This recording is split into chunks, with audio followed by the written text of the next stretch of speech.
Sind es Gegensätze oder sind es vielleicht so die gleichen Sachen, die Beziehung am Laufen haben? Ja, irgendwie finde ich die Person extrem attraktiv. Warte, ich probiere auch. Ah! Ich will kein Sex beim ersten Date. Netflix und chillen? Aha. Wenn irgendwie 4-mal Großmutter stirbt. Ich war mal in einer Beziehung, wo sie mit ihrer Ex so war. So. Und sie haben sogar zusammen im gleichen Bett geschlafen.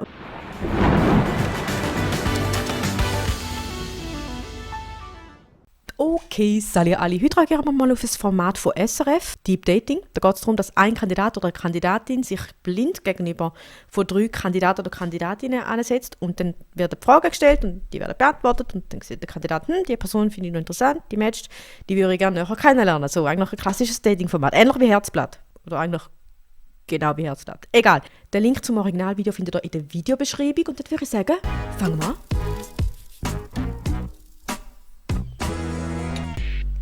Diego, du suchst die Liebe von deinem Leben, aber du bist eine Knacknuss, weil du bist schon 10 Jahre Single. 10 Jahre, das ist verdammt lang. Oder? Ich finde, wobei, warte mal, wie lange bin ich schon Single? Das muss ich schon überlegen. 2024?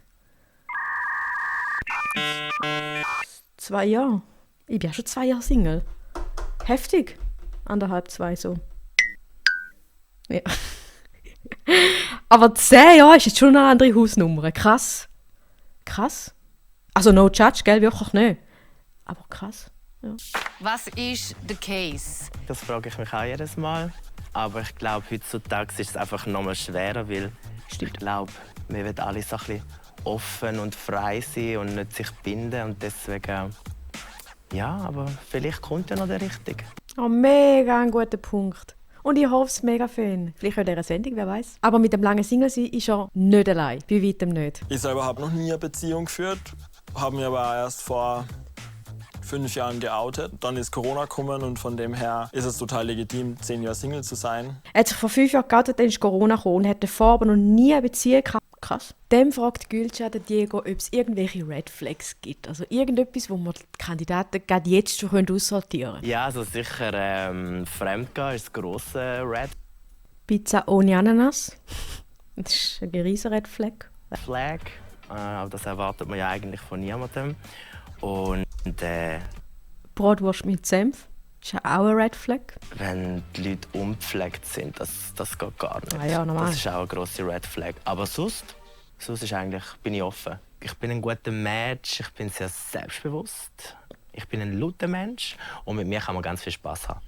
Gesehen hast du das T-Shirt? Richtig geil. Use your headphones in public transport. Bitte, Leute. Bitte macht das. Und wenn ihr Kopfhörer habt, es ist okay, wenn 2 Reihen hinter euch die Leute nicht hören, was du für eine Musik hörst. Ja. Danke. Bist du schon mal betrogen worden? Nein, für das braucht man zuerst mal einen Freund. Okay. Ich fühle ihn so. Entschuldigung. Ja. Er hat einen geilen Humor. Er ist super. Er ist cool, der Diego. Dann lernen wir Kandidaten kennen. Zuerst der Alex. Alex, wie sieht es aus? Wenn ich sage, cheaten, betrügen, hast du schon mal betrogen? Bist du schon mal betrogen worden? Weder noch. Findest Das macht du... man einfach nicht. Das macht man einfach nicht. Sagt er, habt ihr schon mal... Ja, wir sind ja unter uns da. Schreibt es in den Kommentaren. Habt ihr schon mal betrogen oder sind ihr schon mal betrogen worden? Ich fange an. Weder noch. Warte. Nein. Oh, warte, aber in einer Beziehung belogen worden. Soll ich das jetzt echt aufrollen? Ich weiß nicht, ob ich das aufrollen soll. Ob das überhaupt angehört. Also, mit meiner ersten festen Freundin in einer Beziehung. Also, Gott, nein, ich weiß nicht, ob ich das sagen darf. Ich war mal in einer Beziehung, wo sie mit ihrer Ex noch so war. So. Und sie haben sogar zusammen im gleichen Bett geschlafen und sie sind wirklich nur Freunde gewesen. Und ich habe das auch so toleriert. Ich habe gefunden, hey, ich glaube ihr, ich vertraue ihr. Und meines Erachtens ist auch nie irgendetwas gelaufen zwischen den 2. Das Einzige, was mich gestört hat, ist, ich habe sie mal gefragt, ob die Dame, nennen wir sie jetzt einmal Anna. Die Anna war die Ex von meiner damaligen Freundin. Und ich habe meine damalige Freundin, wir nennen sie Sarah. Ich habe Sarah gefragt, du, deine beste Kollegin und du, ist zwischen euch mal etwas gelaufen? Sind ja mal mehr als beste Freunde gewesen? Und dann hat Sarah gesagt, nein, das war nie was gewesen. Und dann habe ich es mal ein paar Monate zu stehen lassen und dachte, ja, wenn sie mir das sagt, dann ist das so. Dann glaube ich ihr das. Und nach einem Weile hatte ich irgendwie den Gedanken wieder, hey, nein, ich glaube, das ist mitgelaufen irgendwie. Und dann habe ich mit Sarah, ihrem besten Kollegen dort, wir nennen den jetzt mal Erwin, die nennen wir einfach geil. Dann habe ich mit dem Erwin geredet und dann habe ich gesagt, du Erwin, ich habe irgendwie das Gefühl, dass Sarah und Anna, dass die mal mehr miteinander hatten. Täuscht mich das Gefühl oder ich weiß nicht, ob du da überhaupt etwas sagen als bester Kollege von der Sarah. Und dann hat Erwin gemeint, also ich will jetzt da Sarah nicht in die Pfanne hauen, frag sie doch am besten selber.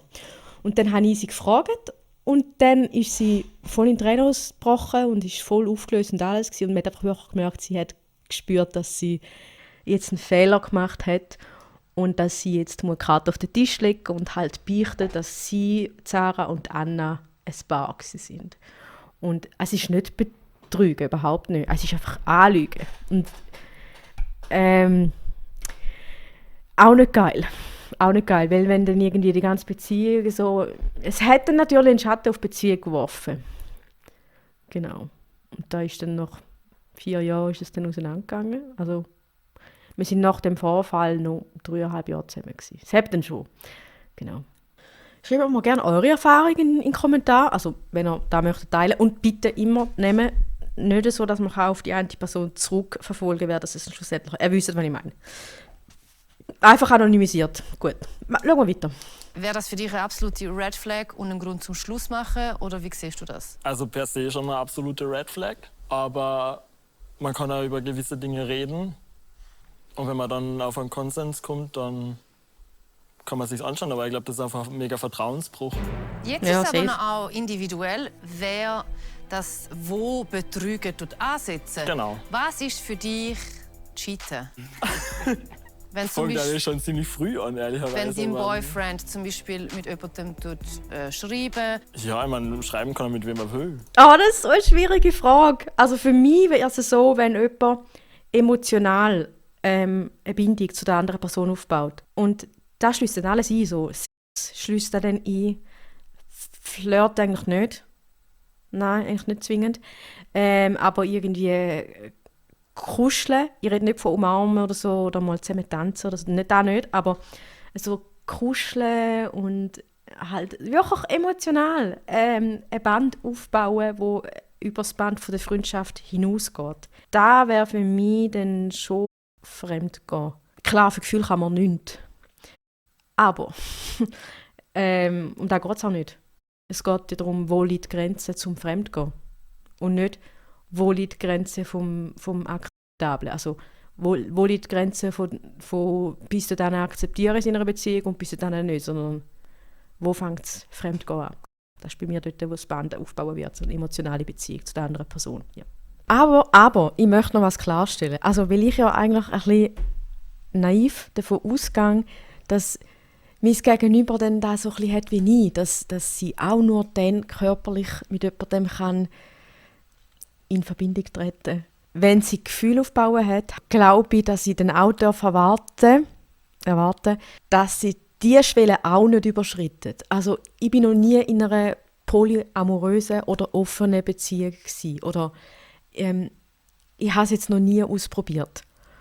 Bis jetzt ist das Bedürfnis einfach nicht da gewesen und ich habe einfach das Gefühl, dass bei mir so ein bisschen die monogame Beziehung das Modell ist, das für mich am besten funktioniert. Habe ich das Gefühl. Eben, ich habe es noch nie ausprobiert und das Bedürfnis ist auch nicht wirklich da, um das auszuprobieren.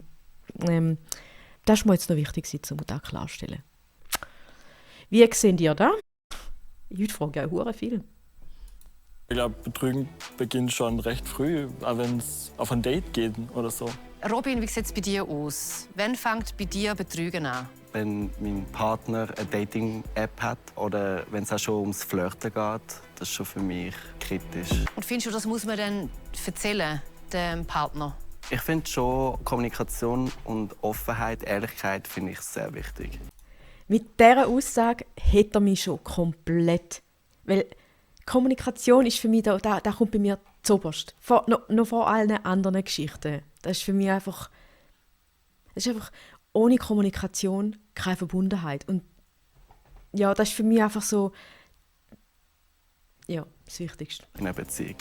David, wie sieht es bei dir aus? Also mir ist es wichtig, dass man emotional verbunden ist. Da, wo ich sage, voll, David, I feel you. Es ist Voll deiner normal, Meinung. dass man vielleicht einmal jemanden im Ausgang sieht und denkt, ja, das ist vielleicht ein hübscher Mann. Aber ich denke, dann sollte man so ehrlich und offen dürfen kommunizieren. Hey, es sieht bei mir so aus. Wie siehst du das? Das ist für mich ganz wichtig.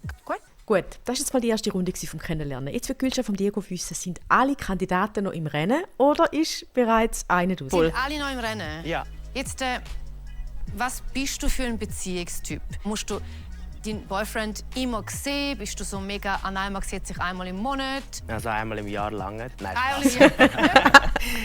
Einfach so Fernbeziehung. Das ist mega gut. Einmal im Jahr, lange. Und einmal im Monat FaceTime oder Skype. Gell, das ist noch wichtig, dass die Beziehung auch noch irgendwo ein bisschen aufrechterhalten bleibt. Also, einmal im Jahr ist okay. Ist okay. Lange es einmal im Jahr? Ja, sicher. Was Safe. Nein, also ich bin offen. Also ich finde es schön, natürlich mit dem Partner Zeit zu verbringen, aber ich finde es jetzt auch am Anfang, vor allem wenn du so 24/7 aufeinander hockst, wir kennen es alle, das kommt meistens nicht immer gut. Man braucht auch seinen Abstand, man braucht seine Ruhe. Wenn man so mit der Zeit sich mehr kennengelernt hat oder kennt und dann so nach 2-3 Jahren vielleicht entscheidet, mal zusammenzuziehen, dann ist das dann was anderes, wenn man dann aufeinander hockt. Das stimmt. Es ist, oh Gott, ich glaube, jetzt würde ich einen riesen Fass aufmachen, aber da mit dem Freiheiten sich nehmen, also im Sinne von auch mal ein bisschen Zeit für sich haben und so ein bisschen, ich sage Me-Time, dann aufeinander überklebt. Nein, ich finde eben, die Me-Time ist mega wichtig, dass man sich. Ich persönlich finde, dass es auch mega wichtig ist, dass man sich gegenseitig auch Me-Time gönnt und sich selber nimmt. Es sorgt einfach mega für Qualität in der Beziehung. Es ist einfach gesund. Oder was so die Punkte sind, wieso dass man streitet. Was hast du das Gefühl, wäre euer erster Streit? Quasi, wenn du schuld wärst dran. Bin ich zu viel in den Ausgang gegangen? Keine Ahnung. Wie häufig gehst du in den Ausgang? Ja, also normalerweise jetzt im Single-Leben schon so einmal in der Woche. Ja. Ja, ich bin so ein bisschen das Party-Animal. Mein Freundeskreis ist so ein bisschen das Party-Animal und Ding. Und ich kenne viele Veranstalter deswegen. Aber ich kann auch gut ohne. Krass! Ich bin so gut wie nie in den Ausgang. Ich glaube, einmal oder zweimal bin ich so richtig in den Ausgang. Also, in meine Clubs oder so. Einmal war es das Alpenschick in Zürich. Okay, vielleicht einmal oder zweimal ist ein bisschen untertrieben. Im Alpenschick Zürich war ich. Das ist, ich weiss gar nicht mehr, das ist an meinem 21. Geburtstag. Jua, das ist schon ewig her. Ich sage jetzt nicht, wie lange das schon her ist. 11 Jahre. Dann halt in der AFG Arena, ich weiss gar nicht mehr, wie das dort geheissen hat. Da hat sie noch AFG Arena geheissen. Hey, Scheiße, ich weiss es gar nicht mehr. Dann halt, wenn man in der Ferien war, ist man halt in den Ausgang. Also in der Türkei, in Dublin, Dublin. Meine erste Erfahrung mit nicht jetzt Hangover nicht, so war es nicht so schlimm, aber am nächsten Tag ist es einfach. Ich habe an diesem Tag geschworen, ich trinke nie mehr Alkohol. Nie mehr. Genau. Lassen wir das. Genau. Es ist um Ausgang gegangen. So, trotzdem mal abchecken, ob sie Party-People sind. Alright. So, wer von euch ist Party-Animal? Alle 3. Der Robin hat ganz schnell die Hand aufgetan. Finde ich cool. Let's go. Alex, was hast du das Gefühl, was wäre euer erster Streit? Also ich finde schon, dass man in Beziehungen streiten kann und soll, nicht alles in sich reinfressen muss. Aber ich bin grundsätzlich eine Person, der nicht gern streitet. Streite ganz selten. Wie streitest du? Ich streite. Tust du dann ansitzen und sagst so, hallo? Insert-Name. Ich habe ein Problem. Oder wie muss ich mir das vorstellen? Ich streite ganz schlecht eigentlich. Ich frisst recht viel in mir rein. Und Klassiker. sage ich halt so, hey, das taugt mir gar nicht. Ich glaube, Also ein klassischer Streit, hey, ist alles gut?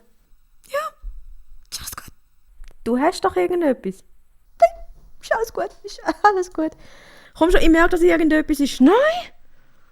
Musst du mich jetzt gar nicht fragen. Du hast mich die letzten 2 Wochen auch nicht gefragt, jetzt musst du mich auch nicht fragen. Ist alles gut? Okay. Ja.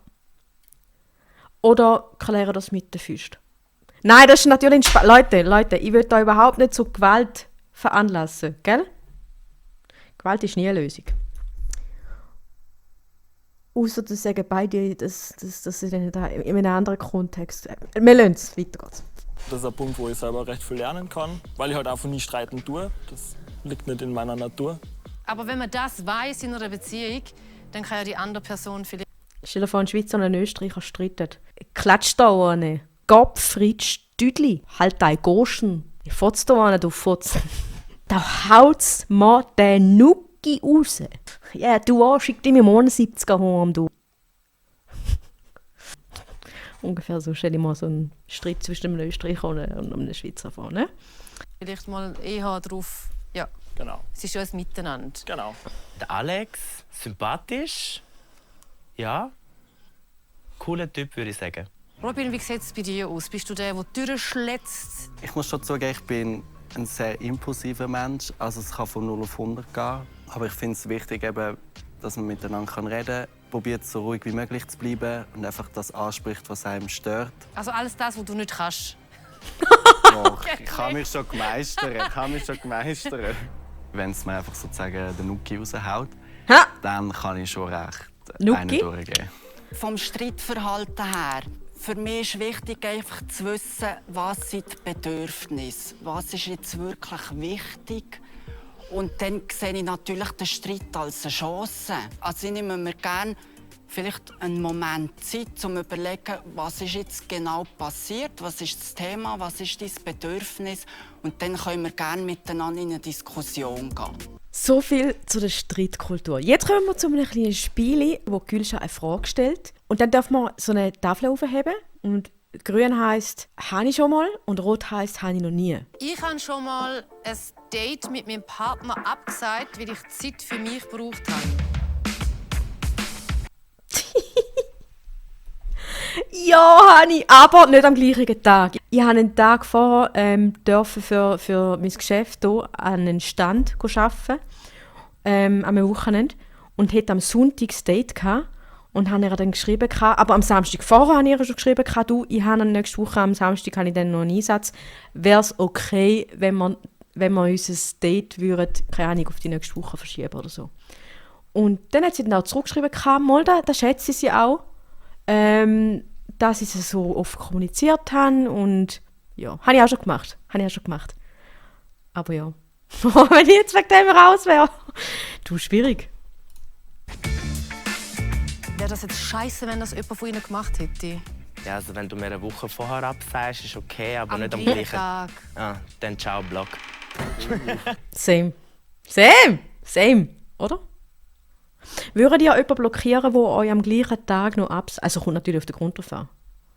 Keine Ahnung. Aber wenn irgendwie 4-mal Großmutter stirbt, oder wenn du irgendwie 3-mal im Monat PMS hast, dann weiss ich nicht. Aber ja, kommt auf den Grund an, oder? Also wenn sie dort immer vorkommt. Also was gar nicht geht, ist einfach gar nicht gekommen. Versetzt worden bin ich jetzt zum Glück, heute so lange, noch nie. Und habe ich auch noch niemand.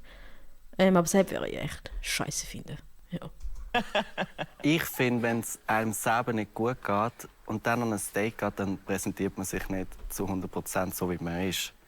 Und I feel you, Robin. Aber sagen, hey, wie sieht es zum Beispiel nächste Woche aus? Hast du dann irgendwann mal einen Tag Zeit, dass man dann gerade einen Tag sagt? Weil wenn man einfach sagt, hey, sorry, es geht mir nicht gut, und dann gibt es nie was. Ich hatte schon mal ein Blind Date, das Freunde für mich organisiert haben. Nein. Du? Nö. Nicht? Ihr seid ja jetzt quasi wie meine Freunde. Könntet ihr für mich ein Blind Date organisieren? Hättest du jemanden? Ihre Reaktion einfach so. Hättest du jemanden? Gülschan, bist du auf der Suche? Also ich habe gerade so ganz diskrete Vibes bekommen, dass du eventuell auf der Suche nach einem Freund oder einer Freundin bist. Nein, das sagen immer alle und nachher... Doch. Ja, wer? Wie heisst er? Sag jetzt einen Namen. Ah, er. Nein, sicher nicht. Es bleibt spannend. Nächste Frage. Ich habe schon mal vorgegeben, heterosexuell zu sein, weil ich einfach keinen Bock auf ein Gespräch hatte. Du hast schon mal gesagt, dass du hetero bist, weil du keinen Bock hast, um das zu erzählen. Also, dem sie nicht gesagt, dass ich Also wenn man die ganze Zeit von dort, wo ich herausgefunden habe, dass ich nicht hetero bin, bis dorthin, wo ich sozusagen ein Inner Coming Out abgeschlossen hatte, wenn man diese Zeit dazu zählt, dann könnte man sagen, ich habe sehr oft so tun, als wäre ich hetero, um unangenehme Diskussionen aus dem Weg zu gehen. Aber wem von euch, der auch queer ist dann nicht so gegangen. Wenn es irgendjemanden gibt da draussen, der von Anfang an, seit dem Moment, wo er herausgefunden hat, oh, ich bin nicht ganz so wie alle anderen, ich bin queer und ich spread es jetzt einfach raus mit dem und habe keine Angst vor den Reaktionen. Gibt es irgendjemanden, der nicht aus dem Grund verschwiegen hat, dass er queer ist? Das wäre für mich die spannende Frage. hetero bin, aber einfach verschwiegen in dem Sinn, was ich im Bett treibe. Ich finde, man muss sich auch nicht outen. Also finde ich. Ich hatte schon mal Sex beim ersten Date. Nein! Ich bin auch ganz... Also ich tue es überhaupt nicht verurteilen. Jung, wirklich. Aber, nein, bei mir ist es einfach so, ich kann das nicht. Ich bin dort richtig so... Ich würde jetzt nicht sagen oldschool. Ich weiß nicht. Es ist nicht der Grund wegen konservativ und so, überhaupt nicht. Es ist einfach so, ich habe viel zu grossen Respekt, die körperliche Bindung einzugehen, wenn nicht mindestens schon Gefühle rum sind. Also ich kenne einen Haufen, die sagen, hey, Jessie, wieso nicht, gehen ja? Und ich sage dann immer, nein, dadurch bin ich ein bisschen anders. I'm sorry. Ich will kein Sex beim ersten Date. Das war jetzt way too privat gewesen. Das schneide ich raus. Ali, ja. Du nicht. Ich habe nie Dates. Jetzt. Ich liebe seinen Humor. Sein Humor ist so geil. Ich fühle dich so, Alex. Ah, du bist so ein geiler Sieg. Er hat ja so das herzige Österreichische im Dialekt und das finde ich sehr sympathisch. Ich finde, er hat so eine schön ausgelassene Art, die ihn wirklich beruhigen kann und einfach selbst sich.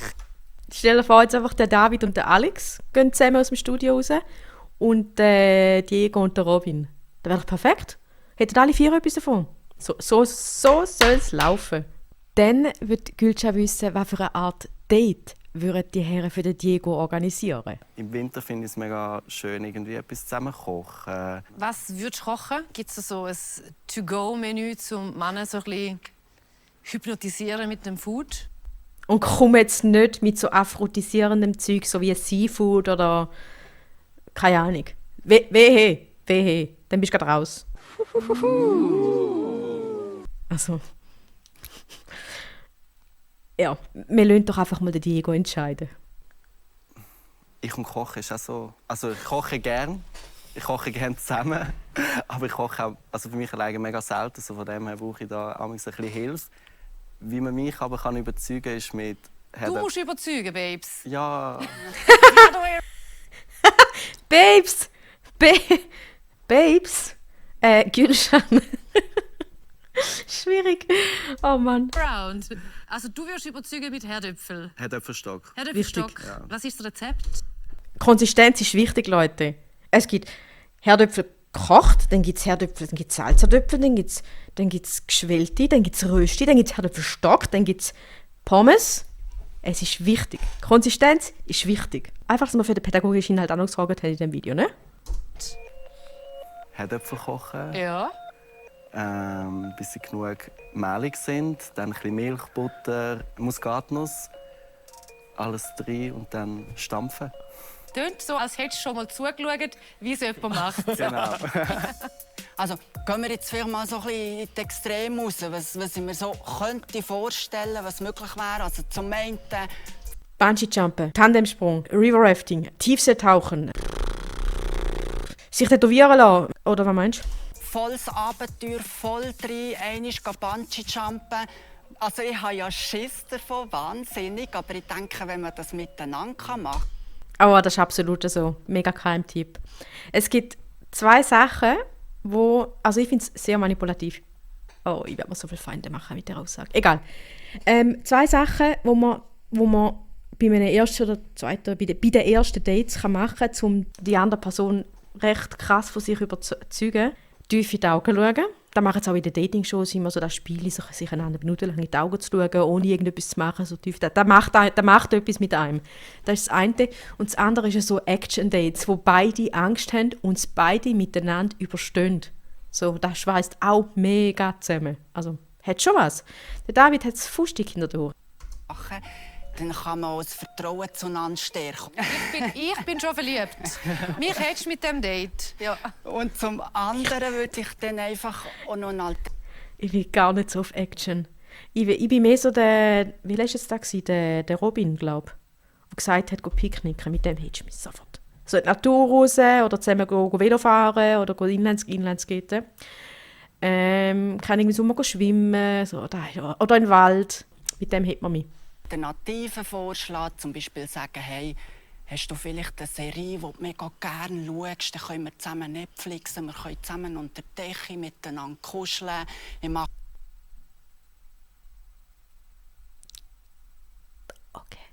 dir gerne heisse Schoki. Bist du sicher, dass du nicht auf Frauen stehst? Gar nicht. Weil ich wär noch im Angebot. Zuerst, als ich gedacht habe, so Netflix und chillen. Aha. Aber natürlich, ich weiss, wie er es meint. Mann.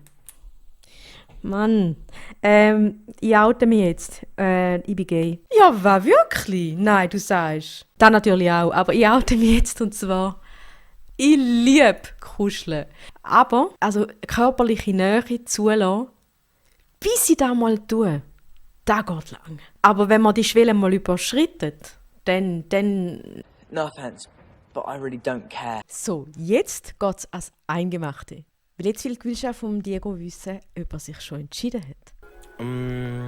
Ich glaube, ja. Wir sind immer so ein bisschen am Hin- und Her switchen.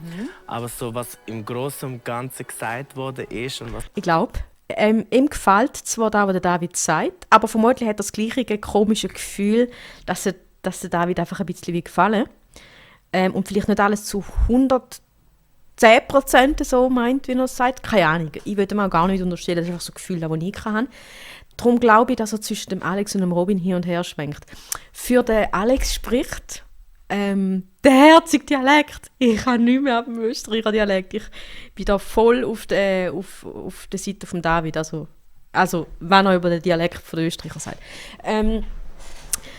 Und für den Robin spricht, dass er es einfach fustig hinter den Ohren hat. Und dass er gut Herdöpfelstock machen kann. Aber Muskat, lass das weg. Was auch so ein bisschen übereingestimmt hat. Ich glaube, ich habe jemanden. Gut, dann nimmt er den Robin. Robin. Ich glaube, er weiß ganz genau, was er will und was er macht. Mache kurz Stopp, nicht, dass ihr gespoilert werdet. Schreibt mir doch mal euren Favorit oder den, den ihr denkt, dass der Diego nimmt, in den Kommentar und drückt dann auf Weiter.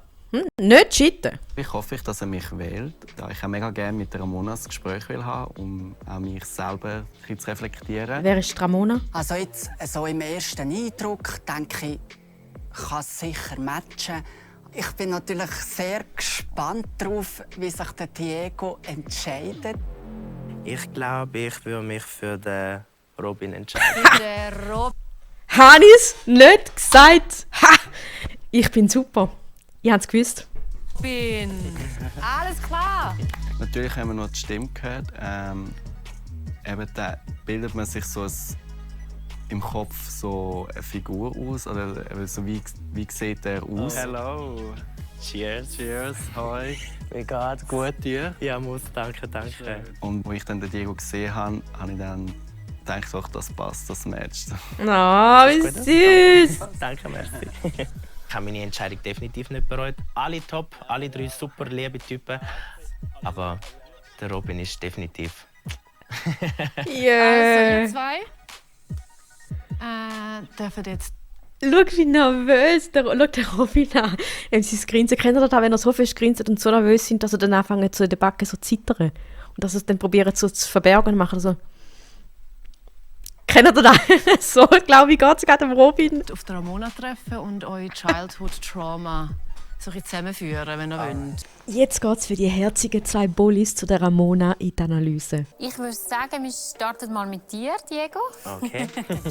Mir kommt in den Sinn vom Vorgespräch, dass du, glaube ich, seit 10 Jahren Single bist. Stimmt Ja, das? genau. Ja. Was sagst du zu dem? So, lässt du dich doch ein bisschen abschrecken von Commitment, wenn jemand wirklich so voll will?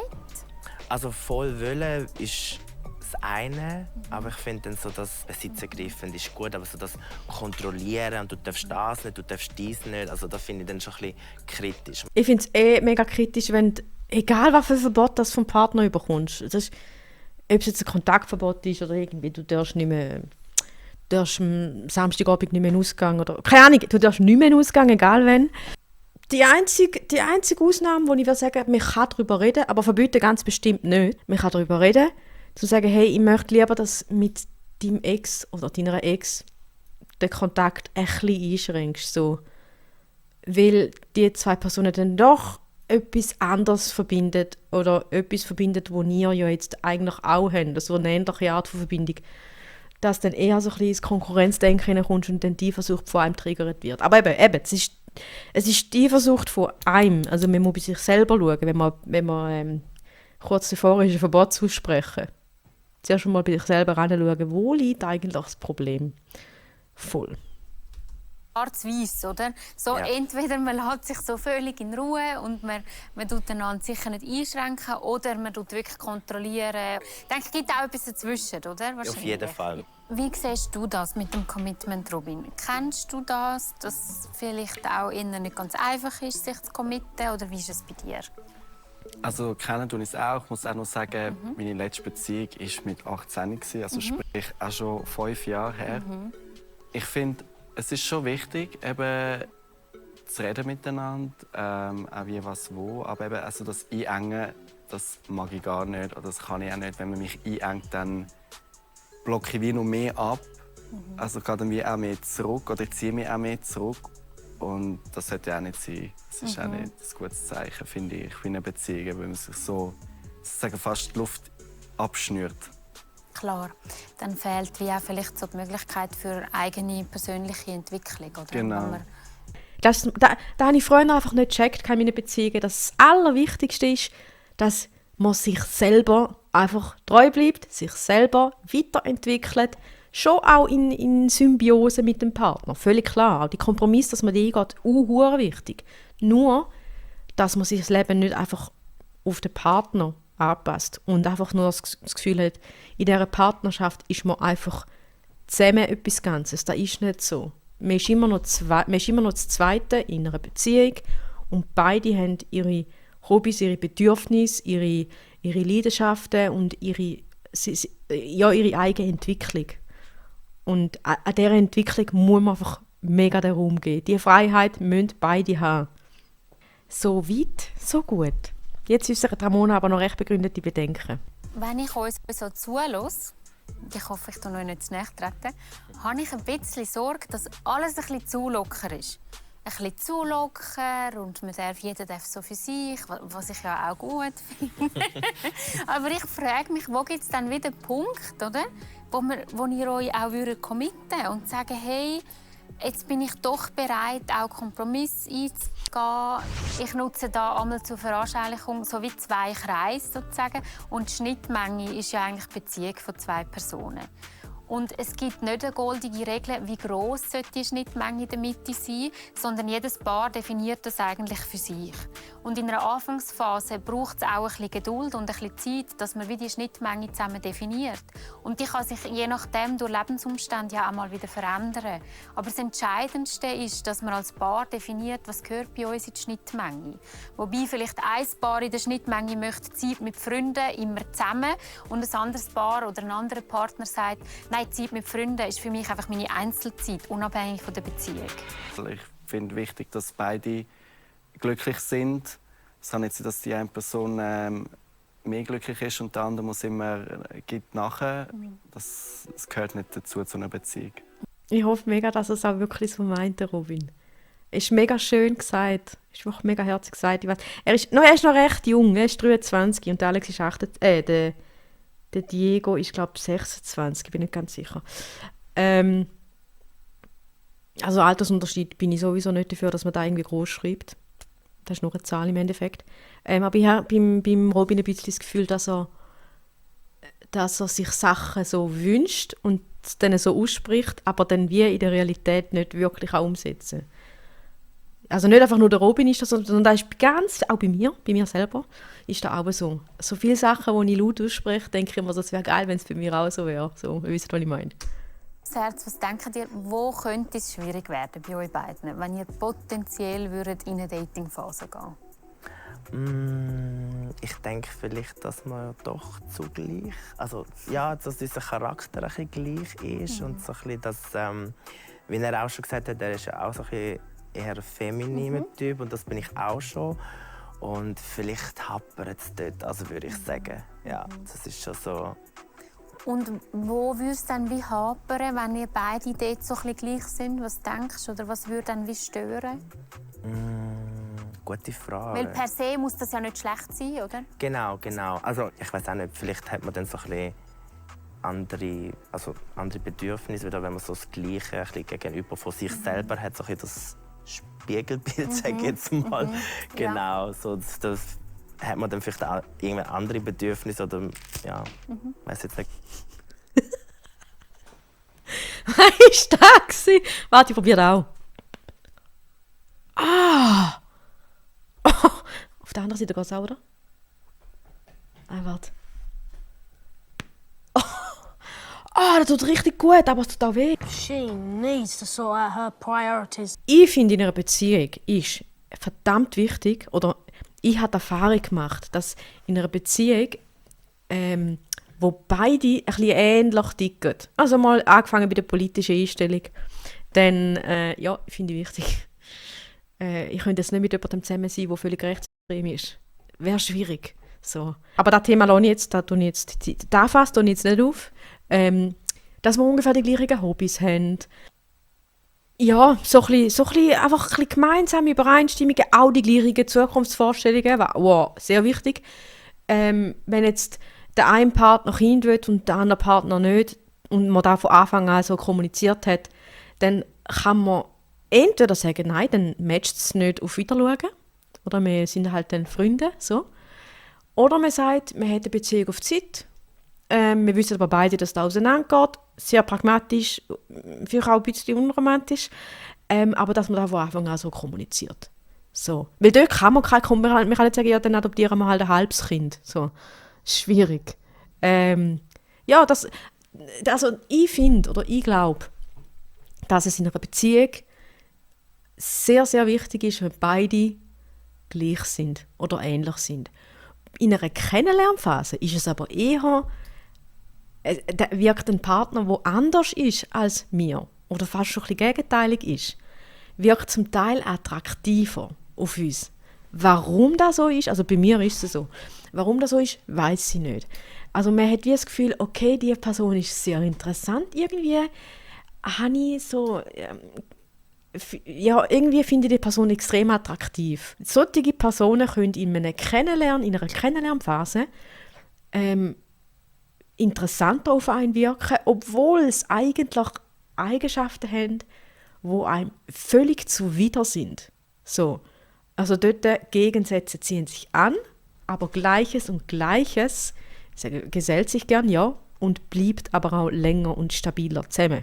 Der Robin ist da aber nicht ganz meiner Meinung. Ich finde es auch nicht gut, wenn man zugleich ist. Also sei es Aussehen, sei es auch charakterlich. Eben, mir ist schon auch wichtig, dass mein Partner ein bisschen der Gegensatz von mir ist. Weil ich, ja, eben zugleich, ich glaube, auf Dauer könnte das nicht zusammenpassen. Schau, ich tue da gar nicht mehr richtig zuhören, weil die wollen sich eh nicht daten. Ich tue jetzt da bei mir auf selber bambeln.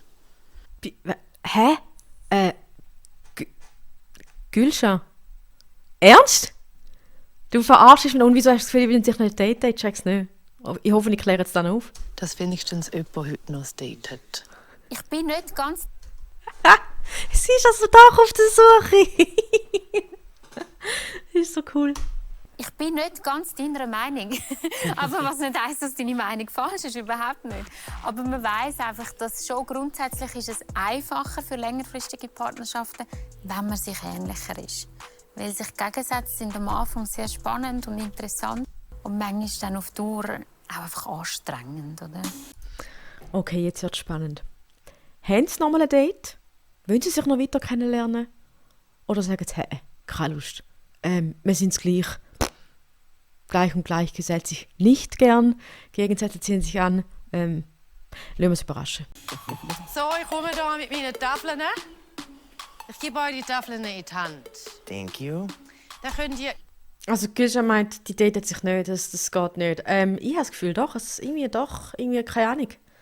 Also nicht ernsthaft. Ich glaube, es würde für beide einfach stimmen, wenn sie einfach mal einen Moment, einen Abend oder so Spass haben miteinander, aber dann das war's, oder das, keine Ahnung. Ich will auch niemandem Unrecht tun. Also, wenn ich das Gefühl habe, ist, ich glaube, der Robin sagt, doch nicht. Und der Diego sagt, doch, mal kennenlernen. In euch reinlassen und spüren. Wollt ihr euch romantisch daten, ja oder nein? 2, 1, tada! Beide nicht? Hä? Okay. Das hätten wir natürlich schon gedacht. Ich finde... Wieso hat sie das gemerkt? Ja, so schlechte Menschenkenntnis. Gegensatz, der Reiz ist einfach mehr um. Ich denke, wir würden super matchen, zum Party machen oder eins trinken. Aber für eine Beziehung, ich denke, da sind wir wirklich zu gleich und zu feminin.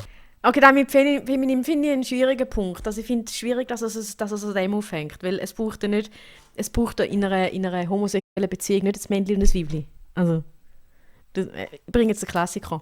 Du fragst auch nicht, ist es zu der Mann oder der Frau? Der Frau vor allem. Wenn du mit Stäbli essst, sagst du auch nicht zu meinem Stäbli, bist es du das Messer oder bist es du? Oder bist du Gabel und du bist das Messer oder es sind beides Gabel? Ist egal. Hallo? Hoi. Du hast gemeint, es ist vorbei? Nein, da bin ich. Ich möchte auch eine Liebe von dir. Sehr gern. Gib mir doch einen Daumen, schenk mir einen Kommentar, du mich weiterempfehlen. Das machen wir natürlich. Auch okay, ich liebe dich trotzdem. Da schenke ich dir die letzte Folge und da schenke ich dir am Janis' Abenteuer beim Birdwatchen. Natürlich lassen wir ein Abo da, natürlich lassen wir ein Like da und natürlich schreiben wir irgendetwas in den Kommentaren. Ich weiss aber noch nicht genau was. Leute, ich sage danke vielmals fürs Einschalten. Schön, dass ihr mit dabei gewesen. Vergesst das Abo nicht. Den Like, wenn es euch gefallen hat. Und dann würde ich sagen, wir sehen uns beim nächsten Mal. Okay, tschüss. Tschüss. Outtakes. Oh, das war ein bisschen feucht. Let's go! Es wird auch nicht besser, Leute. Mich würde interessieren, was denkt ihr? Was zieht sich in der Beziehung mehr? Oder welche Beziehung hat mehr Bestand? Die sich Gegensätze anziehen? Oder die sich gleich und gleich gesellt? Schreibt es mal in die Kommentare rein.